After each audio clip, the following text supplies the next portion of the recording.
तो कर्मधारय समास से संबंधित बातें पढ़ेंगे और अव्ययी भाव समास, बहुव्रीहि समास, यानी समास के 3 रूपों को हम लोगों ने पढ़ लिया है और बाकी बचे 3 रूपों को आज हम लोग पढ़ेंगे। तो सबसे पहले हम लोग कर्मधारय समास को भी देखते हैं। कर्मधारय समास किसे कहते हैं, ठीक ना। इसमें पहला पद क्या होता है, विशेषण होता है। कर्मधारय समास में पहला पद विशेषण होता है और दूसरा पद जो होता है वो क्या होता है, विशेष होता है।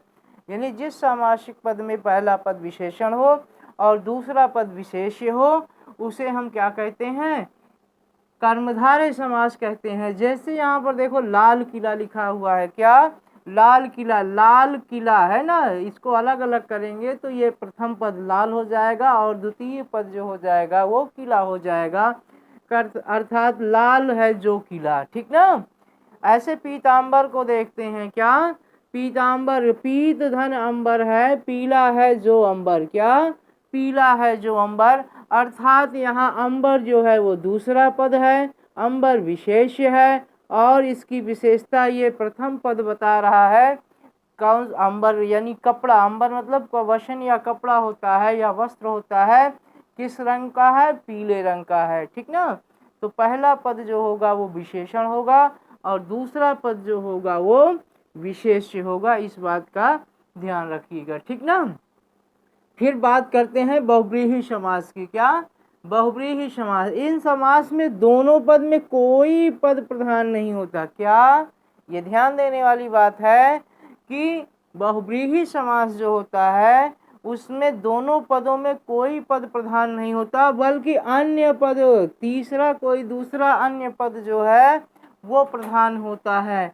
जैसे यहाँ पर पीतांबर लिखा है, पीला है जो अंबर, यानी पीला है अंबर जिसका अर्थात श्री कृष्ण को हम या विष्णु को कह सकते हैं। महादेव, महान है जो देवों में, क्या, जो देवों में महान है अर्थात शंकर को हम लोग कह सकते हैं।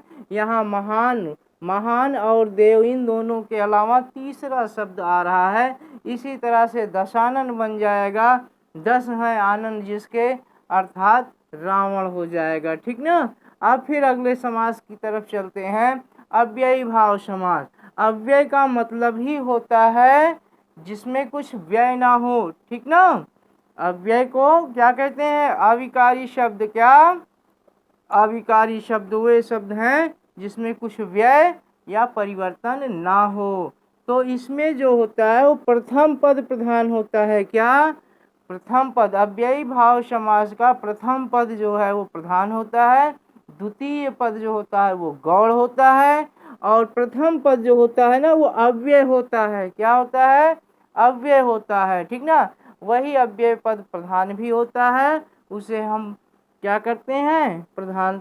और ये अव्यय या प्रथम शब्द, अव्यय शब्द जिससे मिलता है उसको पूरे को क्या बना देता है, अव्यय बना देता है। उस पूरे पद को क्या बना देता है, जिसके साथ ये जुड़ता है उसको पूरे को क्या बना देता है, अव्यय बना देता है। जैसे हर दिन है, क्या, यहाँ पर आप देख रहे हो हर और दिन है, ठीक ना।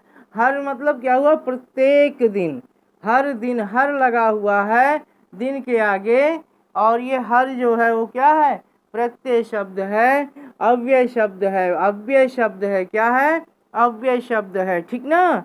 और ये जो है इसको क्या कर रहा है, सबको अव्यय बना दे रहा है। प्रतिधन एक, प्रत्येक का क्या लिखा है, प्रतिधन एक है, यानी एक एक को, क्या, एक एक को, ठीक ऐसे यथाशक्ति है, क्या, यथाशक्ति यानी शक्ति के अनुसार।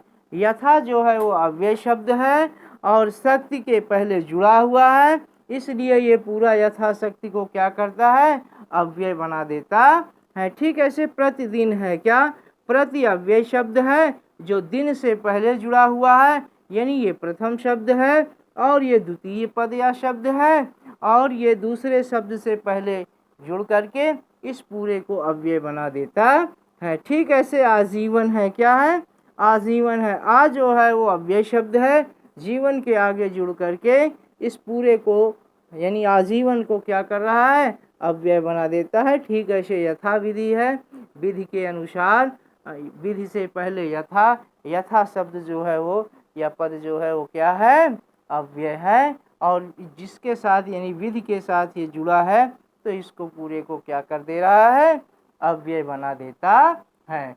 तो सबसे पहले फिर से एक बार अगर हम इसको रिवाइज कर लें तो कर्मधारय समास में पहला पद विशेषण और दूसरा पद विशेष होता है। पहला पद विशेषण और दूसरा पद विशेष होता है। और बहुव्रीहि समास में दोनों पदों में किसी की प्रधानता नहीं रहती है, बल्कि अन्य कोई तीसरा पद प्रधान होता है। और अव्ययी भाव समास में प्रथम पद जो है वो अव्यय होता है और इसी प्रथम पद की प्रधानता होती है, और द्वितीय शब्द जो है वो गौड़ होता है। हाँ, एक चीज़ है कि ये जिस शब्द के साथ जुड़ता है उस पूरे को अव्यय बना देता है। तो समास संबंधित आपको 6 रूप इसके भेदों के बारे में आप जान गए हैं। अभी एक आध दो पॉइंट्स इसके और बचे हुए हैं, जैसे दोनों में कर्मधारय द्विगु, ठीक ना, इसमें अंतर है, बहुव्रीहि और कर्मधारय में क्या अंतर है। तो ये सब चीज़ें जो है आप अगले वीडियो में देखेंगे। और अगर ये वीडियो आपको अच्छा लगा हो, ज्ञानवर्धक लगा हो, तो इसे आप लाइक करिए, ज़्यादा से ज़्यादा अपने मित्रों में शेयर करिए। और अगर इस चैनल पर आप नए हैं तो इसे आप सब्सक्राइब करिए, जिससे आने वाली वीडियो आपको रेगुलर मिलती रहें और आपका ज्ञानवर्धन उत्तरोत्तर होता रहे। धन्यवाद।